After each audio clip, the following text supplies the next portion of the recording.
Welcome to लक्ष्य सेतु। आज है 30 जुलाई और 30 जुलाई से करंट अफेयर्स के जितने भी क्वेश्चन बनेंगे आज हम इस वीडियो में डिस्कस करेंगे। तो चलिए स्टार्ट करते हैं और करते हैं सबसे पहले रिवीजन। प्राकृतिक संसाधनों जैसे वन, जल, वन्यजीव और मिट्टी के संरक्षण और सतत विकास को बढ़ावा देने के लिए प्रतिवर्ष विश्व प्रकृति संरक्षण दिवस किस तिथि को मनाया जाता है? तो इसका आंसर है 28 जुलाई को। वर्ष 2010 में सेंट पीटर्सबर्ग बाघ शिखर सम्मेलन के दौरान वर्ष 2022 तक जंगली बाघों की संख्या को दोगुना करने के लक्ष्य के साथ प्रतिवर्ष अंतर्राष्ट्रीय बाघ दिवस किस तिथि को मनाने का निर्णय लिया गया था? तो इसका आंसर है 29 जुलाई को। 27 जुलाई 2026 को जारी मसौदे अधिसूचना के अनुसार 6 साल तक पुराने BS6 निजी वाहनों के लिए PUCC की प्रस्तावित वैधता कितनी होगी? तो इसका आंसर है 3 वर्ष। 25 जुलाई 2026 को जारी आदेश संख्या 172 के तहत तेलंगाना सरकार द्वारा शुरू किए जा रहे परिवार पंजीकरण प्रमाण पत्र के लिए कितना सेवा शुल्क निर्धारित किया गया है? तो इसका आंसर है 62 रुपए। चीन ने जून 2026 में किस परियोजना के तहत स्वदेशी रूप से विकसित दुनिया के सबसे बड़े टोरॉइडल फील्ड अतिचालक चुंबक का परीक्षण पूरा किया? तो इसका आंसर है क्राफ्ट परियोजना के तहत। ठीक है। ग्लासगो राष्ट्रमंडल खेल 2026 में पैरा एथलेटिक्स की महिला F57 60 फुट गोला फेंक स्पर्धा में भारत के लिए ऐतिहासिक स्वर्ण पदक जीतने वाली एथलीट कौन है? तो इसका आंसर है शर्मिला धनकर जी। 27 जुलाई 2026 को ग्लासगो राष्ट्रमंडल खेलों में भारतीय भारोत्तोलक वल्लूरी अजया बाबू ने पुरुषों की 79 किलोग्राम स्पर्धा में कौन सा पदक जीता? तो इसका आंसर है रजत पदक जीता है। जुलाई 2026 में महाराष्ट्र के कोल्हापुर जिले में खोजी गई माइक्रोपोरेलस कोल्हापुरेंसिस निम्नलिखित में से किसकी एक नई प्रजाति है? तो इसका आंसर है मृतोपजीवी कवक। ठीक है। ये तो है कल का रिवीजन। अगर वीडियो आप लोगों को अच्छी लग रही हो तो वीडियो को लाइक, शेयर और चैनल को सब्सक्राइब जरूर करें। ठीक है। तो चलिए आगे बढ़ते हैं और देखते हैं आज का सबसे पहला क्वेश्चन। प्रत्येक वर्ष 30 जुलाई को मनाए जाने वाले मानव तस्करी के खिलाफ विश्व दिवस के संदर्भ में भारतीय संविधान का कौन सा अनुच्छेद मानव दुर्व्यापार का निषेध करता है? तो इसका आंसर है अनुच्छेद 23। प्रत्येक वर्ष 30 जुलाई को वैश्विक स्तर पर मानव तस्करी के खिलाफ विश्व दिवस मनाया जाता है। संयुक्त राष्ट्र महासभा ने वर्ष 2013 में एक प्रस्ताव पारित कर 30 जुलाई को इस दिवस के रूप में नामित किया था। संयुक्त राष्ट्र ड्रग एवं अपराध कार्यालय इस दिवस से जुड़ी वैश्विक रिपोर्ट और अभियानों का संचालन करता है। ठीक है। भारतीय संविधान के मौलिक अधिकारों के अंतर्गत अनुच्छेद 23 मानव दुर्व्यवहार और बेगार या बालात श्रम को दंडनीय अपराध घोषित करता है। ठीक है। तो नेक्स्ट क्वेश्चन है 2 अगस्त 2026 को शुरू होने वाले 100 सप्ताह के नशा मुक्त युवा विकसित भारत संकल्प अभियान का आयोजन किस मंत्रालय द्वारा किया जा रहा है? तो इसका आंसर है युवा मामले और खेल मंत्रालय द्वारा। यह 100 सप्ताह का अभियान युवा मामले और खेल मंत्रालय द्वारा माई भारत प्लेटफॉर्म के माध्यम से 2 अगस्त 2026 को शुरू किया जा रहा है। इसका मुख्य उद्देश्य नशा मुक्त भारत और विकसित भारत 2047 के राष्ट्रीय लक्ष्यों को हासिल करना है। इस अभियान में जन भागीदारी के तहत 100 सप्ताहों तक खेल, पदयात्रा, ध्यान सत्र और नुक्कड़ नाटक जैसी साप्ताहिक गतिविधियां आयोजित की जाएंगी।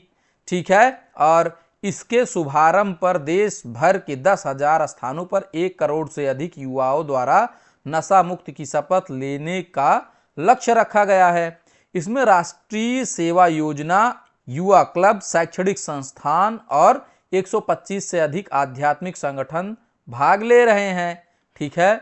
उल्लेखनीय योगदान देने वाले स्वयं सेवकों और सहयोगी संगठनों को 50वें, 75वें और 100वें सप्ताह के अवसर पर सम्मानित किया जाएगा। ठीक है।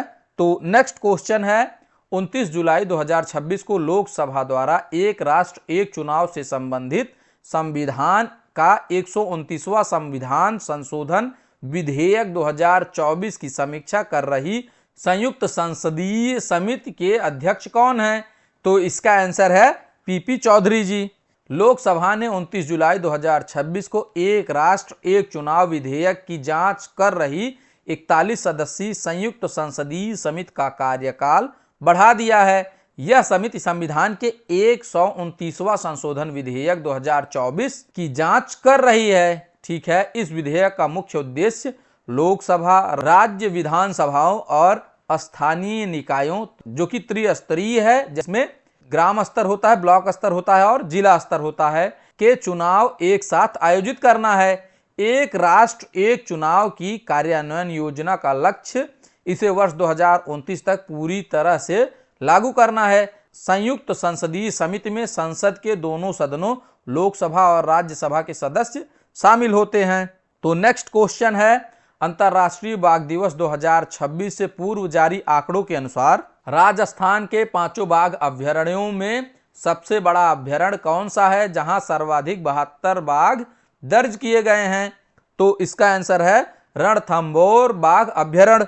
28 जुलाई 2026 को राजस्थान में 5 बाघ अभ्यारण्यों में कुल बाघों की संख्या 149, जिसमें वयस्क और शावकों की संख्या हो गई है जो 2025 में 135 थी।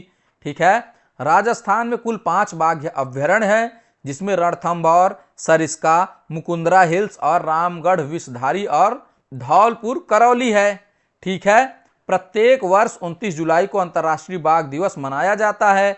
भारत में बाघों और उनके आवासों के संरक्षण के लिए वर्ष 1973 में प्रोजेक्ट टाइगर शुरू किया गया था। रणथंभौर टाइगर रिजर्व की अनुमानित वाहन क्षमता 40 से 45 बाघों की है, जबकि वर्तमान में यहां 72 बाघ निवास कर रहे हैं।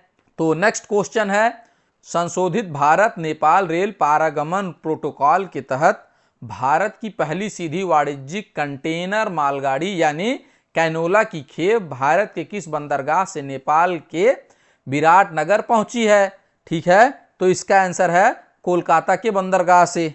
इस पहली सीधी वाणिज्यिक मालगाड़ी में कैनोला ले जाने वाले 40 डिब्बे शामिल थे। यह सेवा संशोधित भारत नेपाल रेल पारगमन प्रोटोकॉल के तहत संचालित की गई है, जो सीमा पर माल की अदला बदली के लिए बिना सीधी रेल आवाजाही की अनुमति देती है। इस पहल का मुख्य उद्देश्य पारगमन समय, लॉजिस्टिक लागत और कार्गो हैंडलिंग के नुकसान को कम करना है। यह कदम भारत की पड़ोसी प्रथम नीति के तहत क्षेत्रीय संपर्क और व्यापार सुगमता को मजबूत करता है। ठीक है, तो नेक्स्ट क्वेश्चन है, अंतर्राष्ट्रीय आपराधिक न्यायालय की स्थापना करने वाली रोम संधि से जुलाई 2026 में हटने की औपचारिक सूचना किस देश ने संयुक्त राष्ट्र को दी है? तो इसका आंसर है वेनेजुएला। अंतर्राष्ट्रीय आपराधिक न्यायालय की स्थापना रोम संधि के तहत हुई थी, जो वर्ष 2002 में लागू हुई थी। ठीक है, अंतर्राष्ट्रीय आपराधिक न्यायालय का मुख्यालय हेग, नीदरलैंड्स में स्थित है। ठीक है, रोम संधि के अनुच्छेद 127 के अनुसार किसी देश की वापसी यूएन द्वारा औपचारिक सूचना मिलने के 1 वर्ष बाद प्रभावी होती है। देश के बाहर हो जाने के बाद भी वापसी से पूर्व शुरू की गई जांच या कानूनी कार्यवाही, जैसे 2021 में वेनेजुएला के खिलाफ शुरू मानवता विरोधी अपराधों की जांच जारी रहती है। ठीक है, अमेरिका ने वेनेजुएला के इस फैसले का समर्थन किया है। ठीक है, तो नेक्स्ट क्वेश्चन है, ग्लासगो में आयोजित राष्ट्रमंडल खेल 2026 में पुरुषों की 10,000 मीटर दौड़ स्पर्धा में रजत पदक जीतकर इस स्पर्धा में पदक जीतने वाले पहले भारतीय एथलीट कौन बन गए हैं? तो इसका आंसर है गुलवीर सिंह। ठीक है, राष्ट्रमंडल खेल 2026 का आयोजन ग्लासगो स्कॉटलैंड के स्कॉट्सटाउन स्टेडियम में किया गया। भारत की अनुभवी भारोत्तोलक हरजिंदर कौर ने महिलाओं की 69 किलोग्राम भारोत्तोलक स्पर्धा में कुल 227 किलोग्राम भार उठाकर रजत पदक जीता। यह राष्ट्रमंडल खेलों में उनका लगातार दूसरा पदक है। बर्मिंघम 2022 में कांस्य पदक भी जीता था। भारत ने ग्लासगो खेलों में भारोत्तोलक की कुल 8 स्पर्धाओं में 7 पदक हासिल किए। तो नेक्स्ट क्वेश्चन है, गणित के क्षेत्र में दिए जाने वाले दुनिया के सबसे प्रतिष्ठित फील्ड्स मेडल प्राप्त करने वाले उम्मीदवारों की अधिकतम आयु कितनी होती है? तो इसका आंसर है 40 वर्ष। फील्ड्स मेडल को गणित का नोबेल पुरस्कार भी कहा जाता है। यह पुरस्कार अंतर्राष्ट्रीय गणितीय संघ द्वारा हर 4 वर्ष में प्रदान किया जाता है। वर्ष 2026 में 4 गणितज्ञों को यह पुरस्कार मिला, जिसमें Hong Wang, Yu Deng, John Pardon और जैकब सिमरमैन हैं। हांग वांग यह पुरस्कार प्राप्त करने वाले चीन के पहले नागरिक बने हैं, बाकी जो हैं जापान से बिलोंग करते हैं। ठीक है, तो नेक्स्ट क्वेश्चन है जो कि आज का क्वेश्चन है। हाल ही में चर्चा में रही कल्पसर परियोजना के तहत किस खाड़ी पर 64 किलोमीटर लंबा बांध बनाकर विश्व के सबसे बड़े तटीय मीठे पानी के जलाशयों में एक बनाने का प्रस्ताव है? तो इसका आंसर आप लोग हमें कमेंट बॉक्स में देंगे। ठीक है, अगर वीडियो आप लोगों को अच्छी लग रही हो तो वीडियो को लाइक, शेयर और चैनल को सब्सक्राइब जरूर करें। तो चलिए आगे बढ़ते हैं और देखते हैं कल का क्वेश्चन। प्रधानमंत्री विद्या लक्ष्मी योजना के तहत 8 लाख रुपए तक की वार्षिक आय वाले परिवारों के छात्रों को 10 लाख रुपए तक के ऋण पर कितने प्रतिशत ब्याज सब्सिडी मिलती है? इसका आंसर है 3%। ठीक है, इस डिस्क्रिप्शन को आप लोग ध्यान से पढ़ लेंगे। मिलते हैं नेक्स्ट एपिसोड में। Thanks for watching, please subscribe.